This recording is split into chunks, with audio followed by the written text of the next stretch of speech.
цель. Everything starts in this.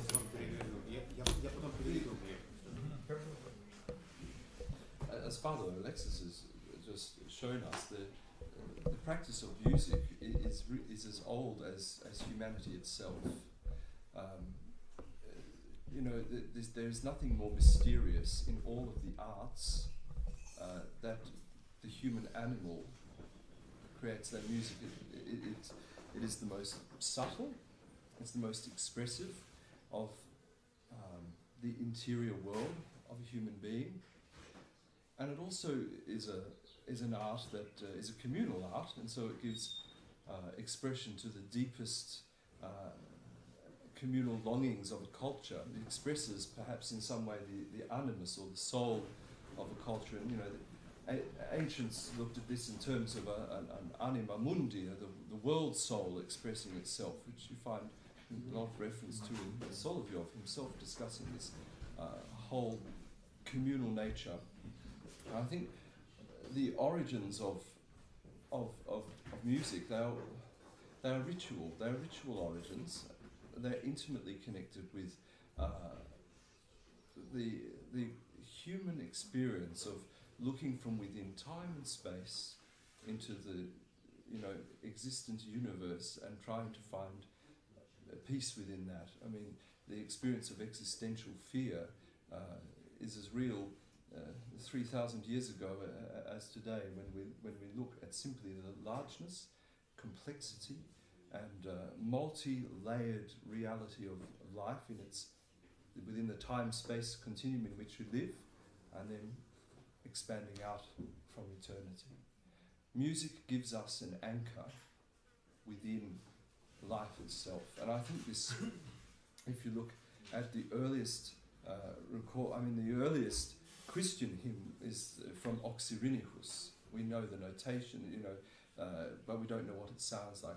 It's curious, we don't know the sounds of the early church, only we know through the received tradition what we can extrapolate backwards from that. But I tell you this, my wife and I recently, as part of a deliberate education process, been attending services from time to time in the Coptic Orthodox Church and the Syrian Orthodox tradition, to avail ourselves of the historical aspect of continuity. Where does this really come from? And the most striking feature of the Oriental Orthodox Church, that whole thing of the cave, of the darkened interior of the churches, and the incomparable melisma of the Arabic priests, sort of keeps you transfixed from the moment it starts. But it's that pulse of the heartbeat. The music, and all good music has this. It has pulse and timbre. I think what becomes exaggerated in contemporary music is, in fact, the inherent result of pulse and timbre is rhythm, rhythmic beating, and this has is definitely part of the cultic experience of ancient people, as an attempt to experience something of the ecstatic, I guess. And this happens today in the very exaggerated culture of the nightclub, of the what I call the heavy beats, boom boom boom boom, or boomftish, or what's the other? There's two genres. There's duf duf or boomftish. Two kinds of modern music. It's arguable as to whether it's really music, but it's simply an addiction to beat. But without understanding that beat itself arises from the rhythmic complexity of timbre and rhythm and pulse. And the thing I found very striking about ancient chant is that when we look at it, we call it ancient chant, because it's old. But when we think about it, we're the ones that are old. The chant is forever very young. It arises in the youth of the church, in the youth of culture, in the youth of civilization. This vibrant connection, between the exterior world and that interior cave It's no accident that the cave was featured in so many of our icons. This is the place where the chant takes place.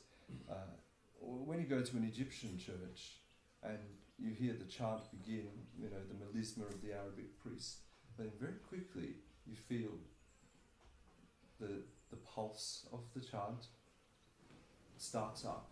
And it's very much the rhythm of the heart. But then once they add in the bells and the triangle, suddenly it's almost like a tribal experience. The whole congregation is enabled to enter into the chanting of the canticles. You know, our 9 odes that we have in the canons, well, in their church they chant the biblical odes, and it's done rhythmically. It draws, I think, this very strong parallel to the early experience of human beings in this cave environment.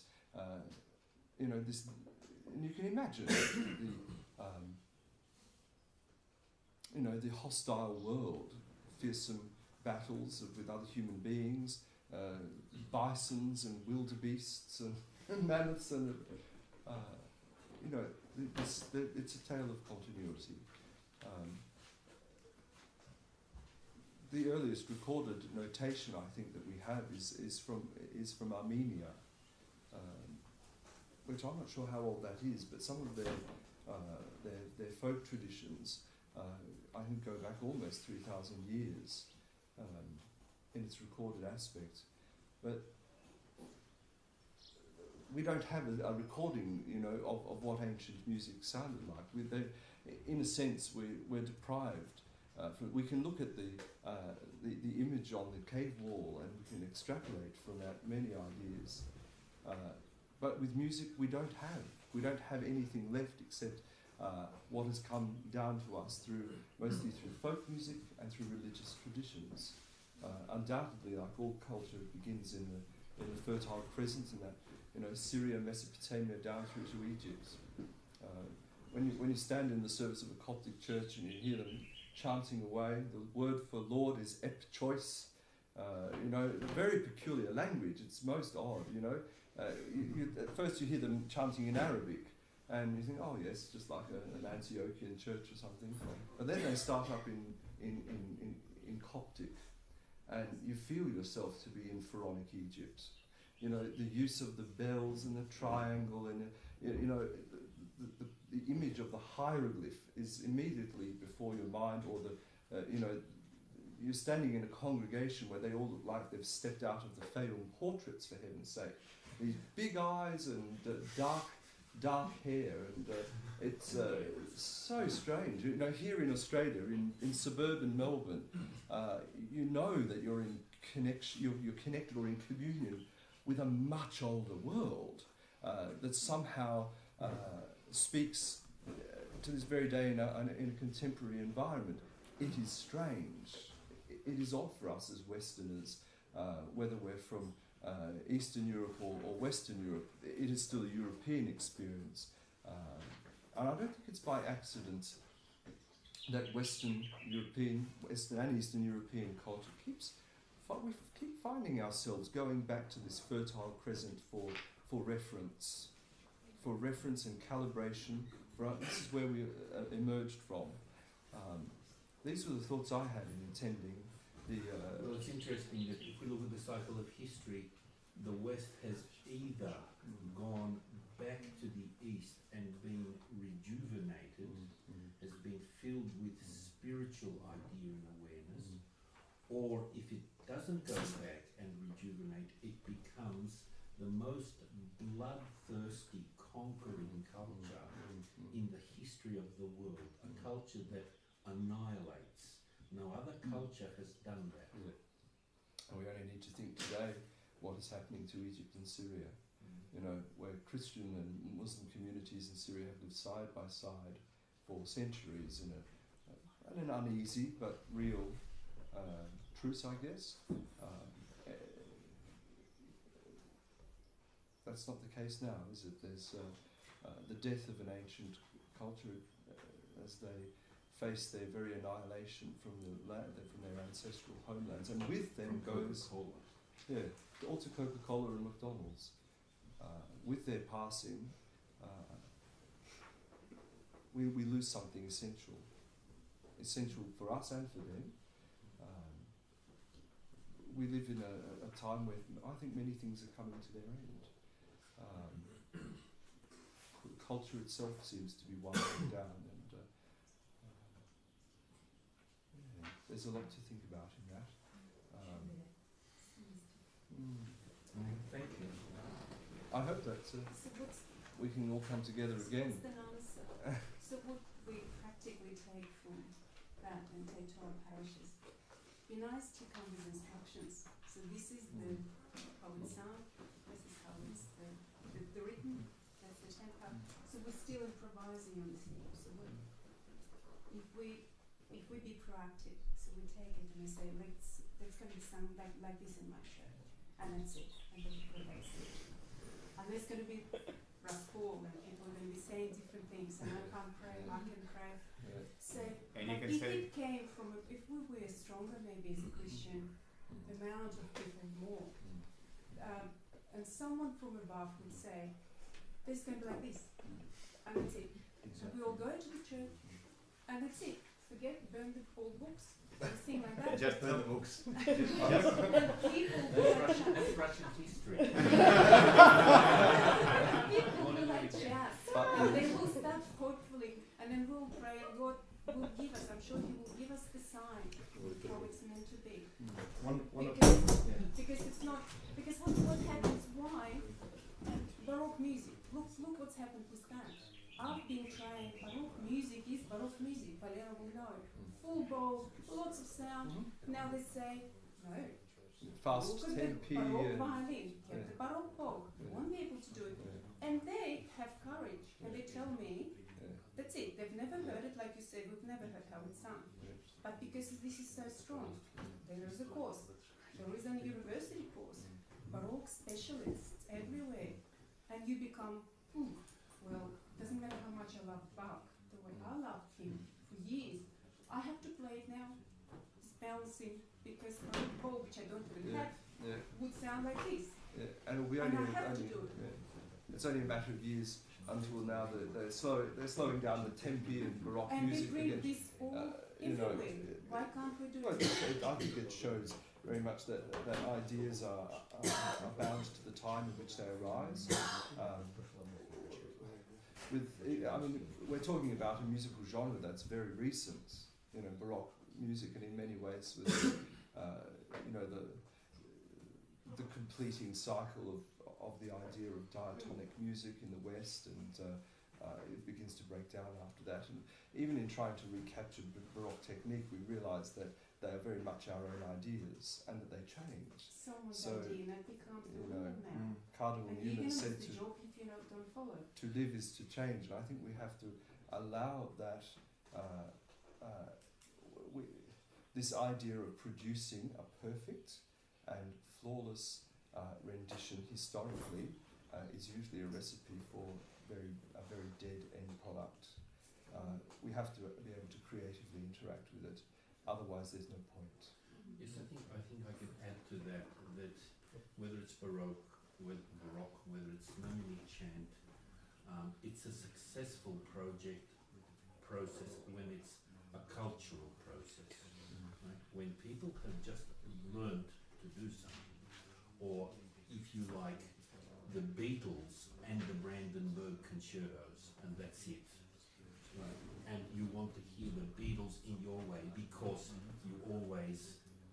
you're alive when they perform, and you have your favourite recording of the Brandenburg concertos, and the same as you heard the Beatles, you want to always hear Bach like that, then you will say, whatever you're told, no, that's wrong, this is right, I'm not going to do that, come and shoot me.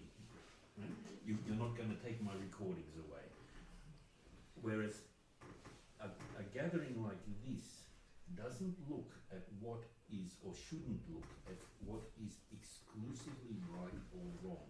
A gathering like this has to enhance its cultural perspective, has to enrich its awareness. And when when people have that foundation, right? When they achieve a certain refinement, they can see the value of an idea, and they can take it and they can generate it further. We have to think generationally, and we have another problem in our issue. We have not only our histories and traditions, historically and culturally, we also have what we are today, and time is moving exponentially. It's getting faster and faster. All processes and truths are moving exponentially, and the human being, in all of his sensory makeup, is heavily oversaturated. We have never had so many books, so many clothes, so many colours, so many pictures, so many sounds in our life, right? And everything in our makeup is raped, is насиловано, because we just have too much, and we have so much that we are anesthetized, we're desensitized to everything that is around us. That sensitive relationship to the small things is almost completely gone. That idea that you dedicated your life to learning one thing, or copying one book, or creating an illuminated manuscript, and you did that, and that was your life, and you could die. Or you served your country, so you went to war to die, and you didn't ask, is it just or unjust? It was your understanding of civilization. Now there's the big me, there's human rights, there's minorities, and we can see where it's all going. So when we look at all of these ideas, we have got to first, the same as Baroque music, and it's only a cultural appreciation that lets you go back to the small bow and say, there wasn't the big bow, that only came, or the symphony orchestra in its modern structure comes only with post Beethoven, or begins with Beethoven. You get the modern day yuppie who wants, or the Nowiruski who wants the biggest and the best of everything. So he goes to a Vivaldi concert, the Four Seasons, right? To a big concert hall. He comes and he sits down, and he thinks he's going to get a Khachaturian-sized orchestra, right? So in come 6 musicians, and they begin. He says, "А где же оркестр?" For the Four Seasons, you don't have, a 50-person orchestra, and so we have got to shift our thinking back into an appreciation that has almost been stolen from us. And this is a very challenging and a sensitive thing. And so broadening our awareness in a meeting like this and appreciating other structures. And Gleb has, it's not a criticism, but Gleb has put all of his energy into showing how it works. But when we hear him sing, we don't hear how it works. We hear his relationship, which is very different to other Znamenny processes that you might have heard. And so there's another factor in the whole thing. It's his cultural factor, right? That he hasn't spoken about yet. I'd be interested to hear it, right? Because he's obviously looking for another link, or all of his research has taken him to another place. It's not the standard textbook place, right? So we have to swap that into the equation, and that's sometimes the most interesting thing. It opens the insight door. Right? But it happens so slowly. So you can't have the bishop saying, "Burn the books," things like this. Everybody who doesn't like it wear earplugs for 6 months. But what I want to say is, I haven't finished with one piece. When I was forced, when I was faced that, no, this is the way how it's going now, I started always accepting it and enjoy it. And even now when I hear those old records, I think, do I like this one better? But the first stage was насильное pushing into me. if we don't do this, if we become so gossip, oh, you know, it doesn't make so sense. Whether we like it or not. If we won't become proactive, so it may be hidden for years, generations. We need to save our children. We need to introduce it more proactive. We can't be gentle, gently slow. And who is that person to say, well, it could be, it's okay to sing Znamenny. So people maybe singing that, hearing this, couple of years, they say, oh God, how could we sing this? Read it before. They keep demanding doing it. So maybe that's going to change. But we're not doing it actively now. Well, We are doing it. It's happening here. But it can't happen. Bing, bing, bing. there can't be a switch. So again, I'll come and I can't do it. Andrei said that we should just tell the parishioners that Father Serge blesses us. We've got a spare church in Kuma. That was great. An old stone church. We just turned into a little Erie, Pennsylvania type yes. church abroad, Albright. And that's one neighbour, because we are raising in different times and reading and learning those things. I'm so busy, I know. That's why I keep saying, Gleb, give me the notes and tell me this is the Блаженных, вот это поешь так, this is the music, learn it, sing it. Then it would be easy. Maybe the people, and it's going to be on iPad or on the internet, and they will say, oh, that's more, it's not that aim. Because when they look at this they immediately reject that just because it's too much to do. Even just to touch it. If I may ask about the richness of the Znamenny tradition itself, that if you study it, you'll notice that there is no right and wrong, in Znamenny, and even within Znamenny there were different schools and different interpretations of the neumes, and even now, one purports to sing it in this way, and this is their living tradition. They are the close communities, and this is the advantage of close communities. We feel sorry for them, but because they were so close from the external world, we can see the conserved tradition, how it's been passed from generation to generation, but they interpret it and sing it in their own way, and this is their relationship with the chant, and the same use, the same books. So different, if you look at the old believer communities in big cities, you'll see the influence of the modern musical theory on them as well. But it doesn't mean that the chant is dead, or or if you sing it in this way and not like Gleb, it doesn't mean that it's not the true Znaменny Распев, and this is a complete waste of time. So you need to, I think, you need to see whether there is a harmonic perception in your own soul with the Znamenny, and then while you are going to grow spiritually, your performance of Znamenny may also change. So their books, they show, as Father Alexis say, how he, the level he reached in his relationship with Znamenny, and how he uses it in his prayer. But it doesn't mean that now we like to imitate.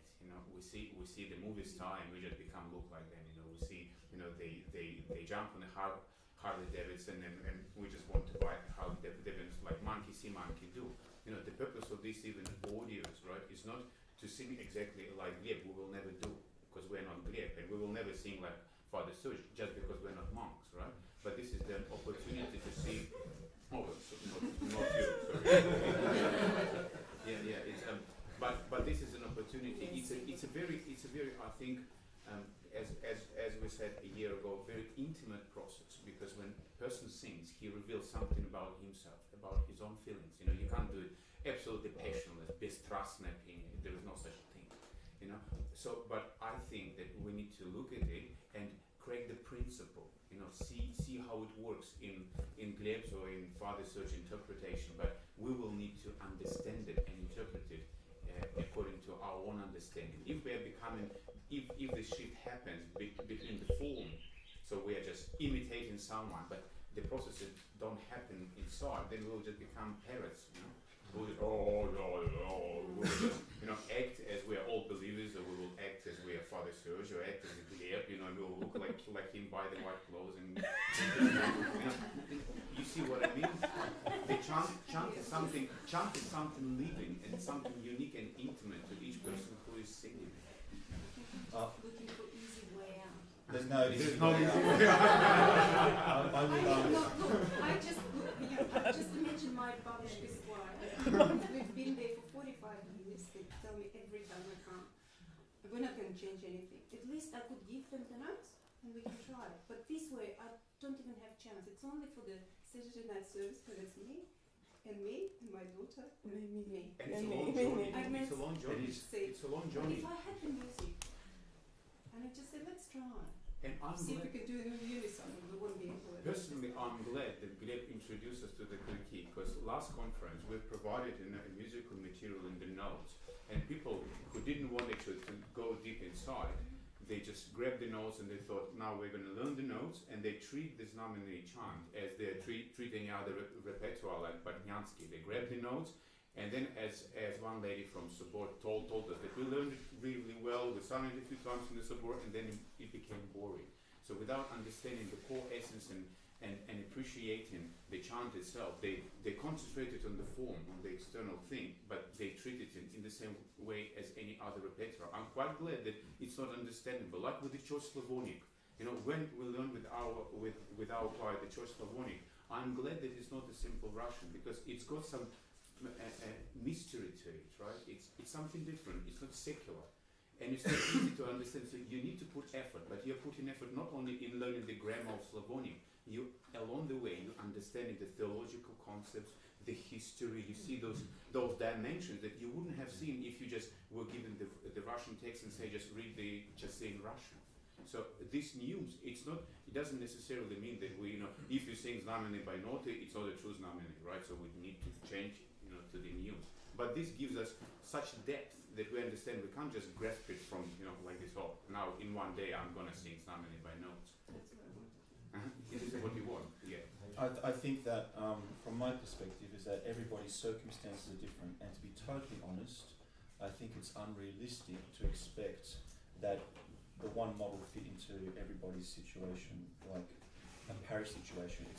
Parish structure is very, very tricky, right? We've bringing in this type of concept, so I think that the best way to do it, best way forward, without creating divisions within communities and with priests and choirs and excluding members from the choir because they're too old and therefore they're not going to change, is to create a body of people of like-minded outside of the church group, as in a conference type of structure, where they come together every now and again and they discuss and they share and they practice.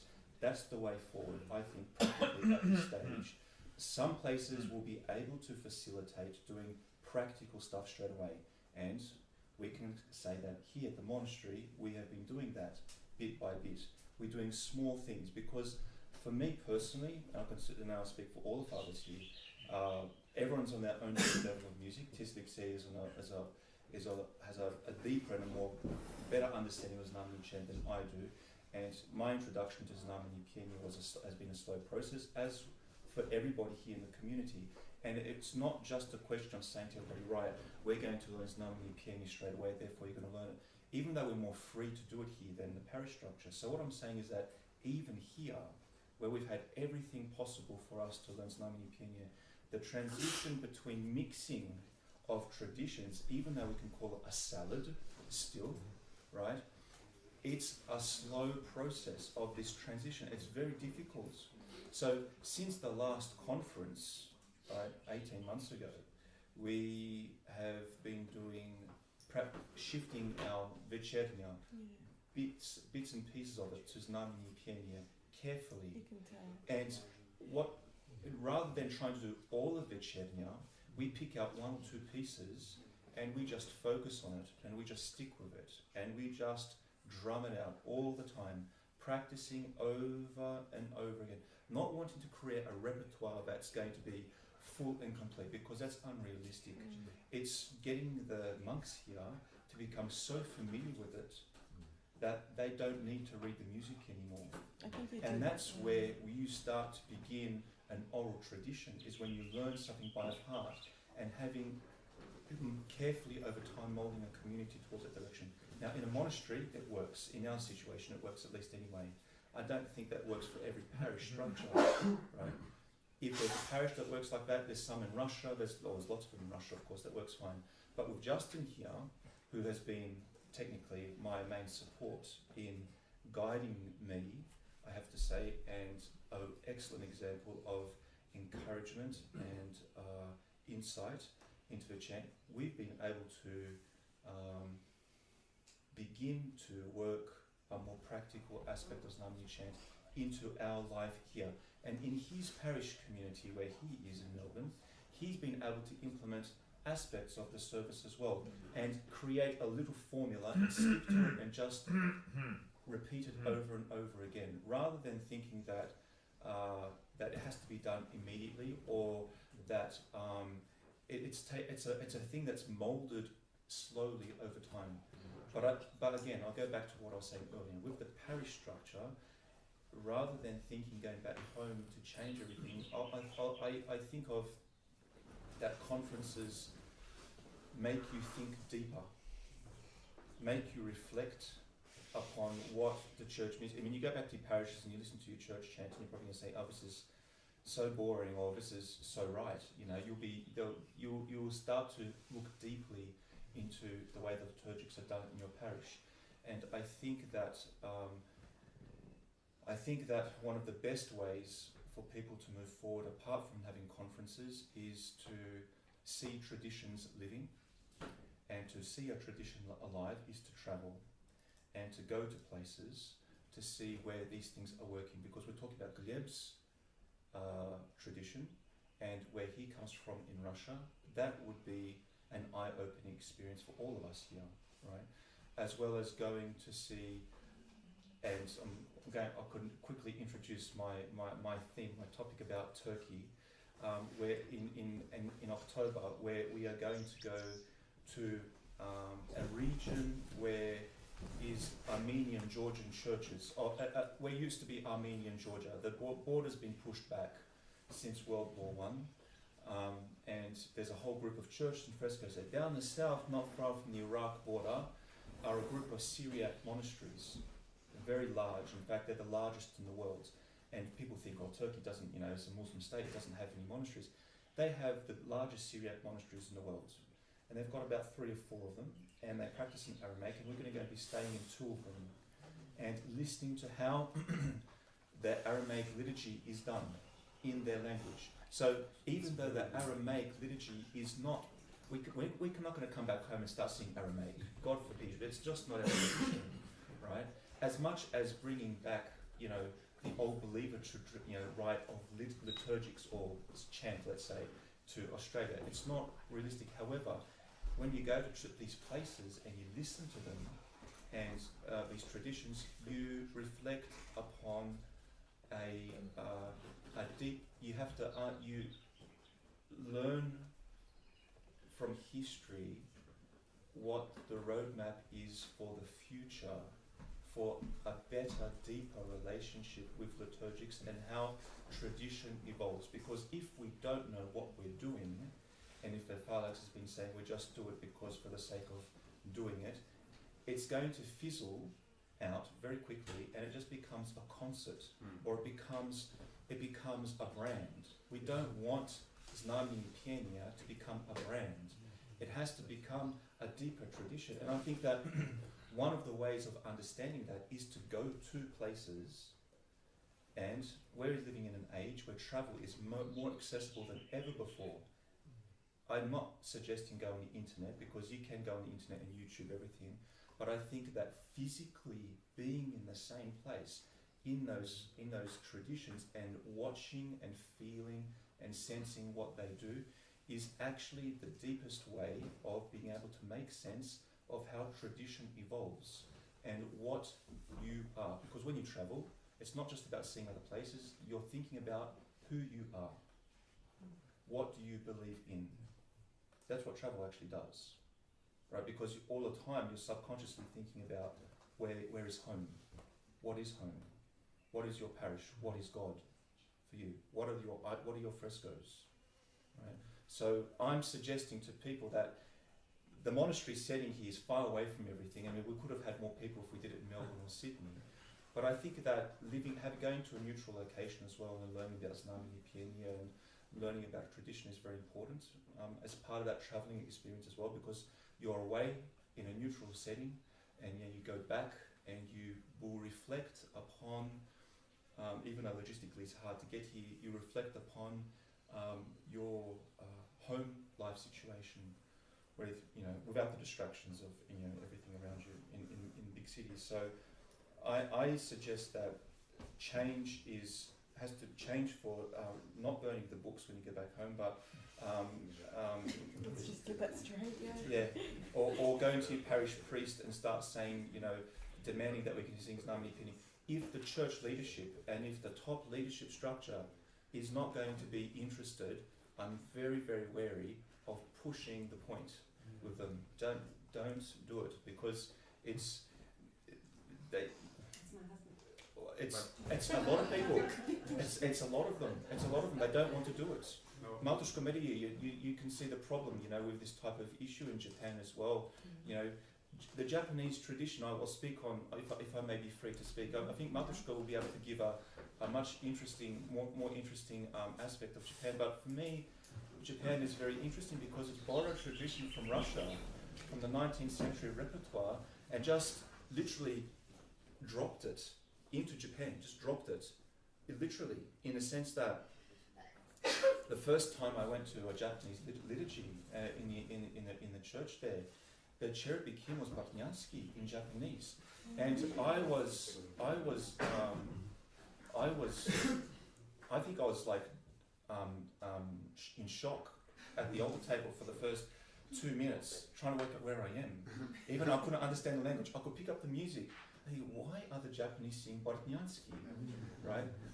And the work that Matushka Maria has been trying to do is to understand an earlier aspect of Russian tradition that comes before the 19th century repertoire in Slovenia. And we have to acknowledge, I'd like to acknowledge Matushka Maria for her hard work in pioneering an awareness of Znamenny chant in Japan. Even though Znamenny Penny doesn't have a tradition in Japan, she has made people think more deeply about church music repertoire in a country that's not Russian at all, right? It's so oriental, right? The way, and Znamenny Penny, I think, does reflect a more honest connection to a Japanese or Asian identity or connection in Japan. I think it's more honest. To connect to the text. Yes, to the text. Yes, to the text center. Yes, absolutely. No, Japan's a very, very interesting question, of where its identity is still being shaped. It's still very new, I think, and it's got a long way. I think it's going to develop further. But I'll stop talking there. I think if Justin, you have anything to add to that? Our Australian tragedy, if you want, like a clean little picture in terms of whether it's culture or whether it's ourselves or whether it's Znamenny Raspев, we've got the main street in every town or every city, and we've got the Thai restaurant, the Shanghai restaurant, the Vietnam restaurant, sometimes the French restaurant, occasionally now the Tibetan restaurant, right? We've got all the restaurants, and the husband comes home from work and says, "What are we gonna eat tonight, love?" What are we having for tea? Let's go Chinese. Off they go to the Chinese restaurant. They have their Chinese. Oh, that was lovely. They come home, they switch on the TV, and there's Joe Blow's cooking show. And the wife says, "Oh, look, Frank, we just had that."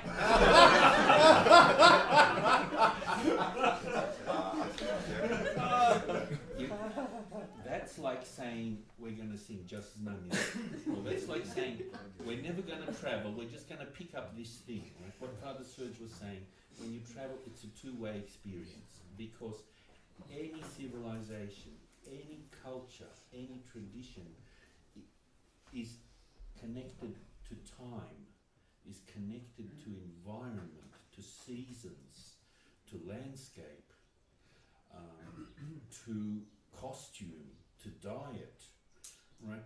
So many things historically until the 20th century have happened locally, right? And people have measured themselves against each other, and they would travel and they would say, I saw a culture and I appreciated it, and it's not my culture, and so I come home and I have a memory of that culture in its totality.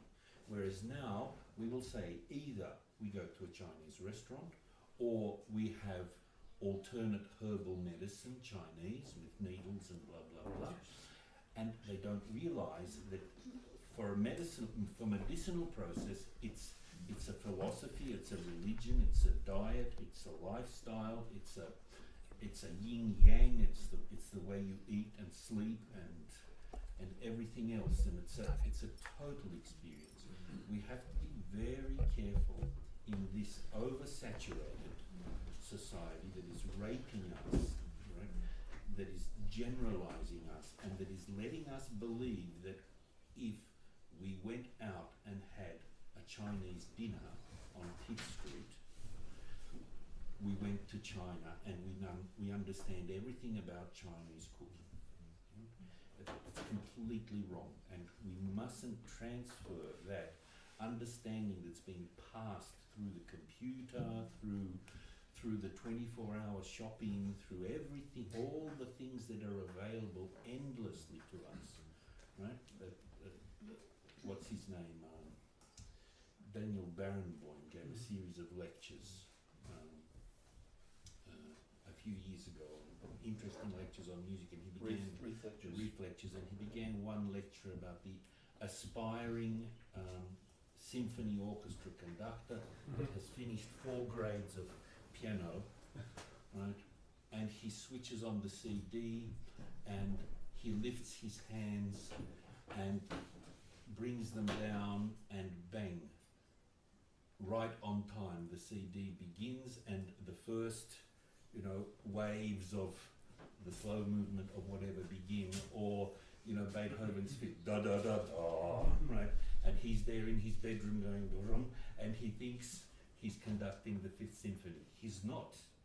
He's just playing a game, and it's Mr. Karajan who has, and he was talking about the complexities, the problems of our relationship to everything that took, Beethoven had to suffer out that 5th Symphony, right? And then it had to be, the musicians of the time had to be challenged.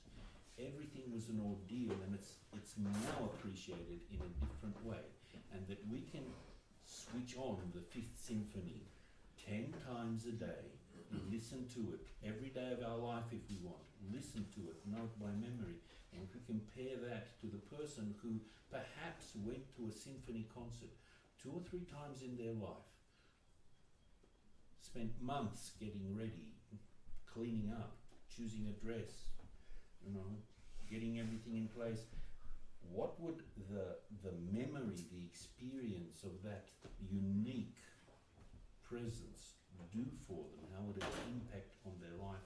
And compare that to the person who listens on the CD player 5 times a day and conducts the thing from his bedroom, right? And imagines himself to be a great symphony conductor because the CD works, right? It's a completely divorced awareness from anything true. And so I think that's what we're all talking around, right? And it's very, very important. If I may just add a point, just to address the situation with Матушка. Древние греки говорили, что то, что дается даром, то возвращает. Да? Вот the old Greek, they were saying that everything that you're getting for free, it tends to spoil you, right? So if we're thinking about the Znamenny chant, and it was so easy, and it was so encouraged from the top, understandable that we can learn it in 2 days, then it wouldn't help us probably spiritually. So the Znamenny, I think that what Gleb introduces, the awareness that there is a lot more to it than just the notes, in his presentation, or the notes that we provided last year. So there is a great risk, what they're saying, of profanatia when you grab it and you think that you got it and you sing Znamenny. I think it's a bottomless area where you can. I'm not an iconographer, but they are saying that iconography is probably, a mature iconographer never thinks that he already reached, the top of the top and he knows everything and there is no further development. So this is such a deep, since this tradition, as Justin indicated, is connected with the origins of the humanity, and the roots are there, not the secular roots.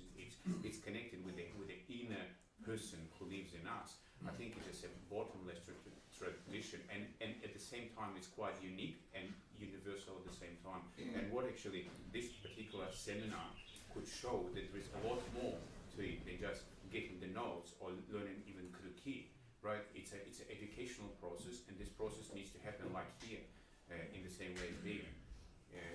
For some people, it could be years and years, and they still wouldn't dare to start practicing the Znamenny chant. So it's, for the parish, I think it could take, if you're moving slowly and adjusting, you're accommodating what you've learned here with yourself, so that there is no schizophrenia, what the form, a contradiction within the form, and you just go out of the church, just take out the sarafan or lokasavorotka and go to McDonald's or whatever. So there is no, mismatch, because otherwise we are just monkeys.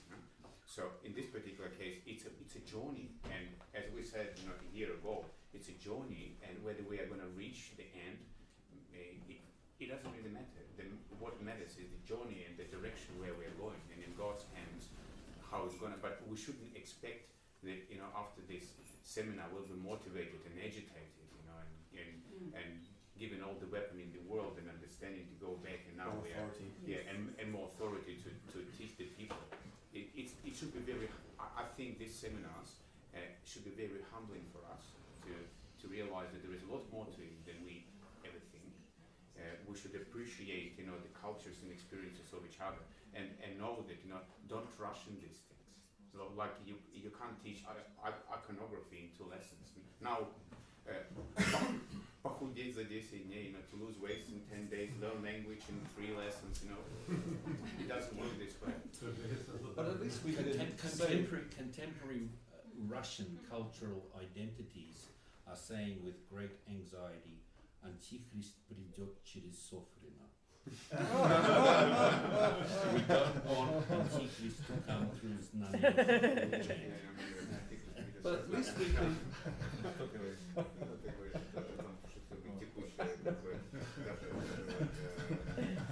Oh dear. But at least we can take. If we think about what are the 2 most common prayers, Царю Небесный and Достойный есть, which at the beginning of this seminar we were singing, as we know, Достойный есть Якову и Сыну, Царю Небесный. We've got at least now the memory of something different. We may not remember those notes perfectly, but we've at least stepped, touched, breathed, smelt this experience. We know that there's something that we can be part of. Now that doesn't mean we have to go into our parish life and expect that everybody will agree with us or see the inherent beauty in what we have experienced. But there's nobody to stop us when we're standing before, in our own bedrooms, from taking up our liestov, putting on our sarafan. No, I'm of course don't do it.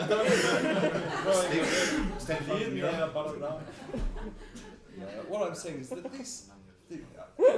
I liked Father Alexis's image of the cave and the decorative drawings on the cave itself.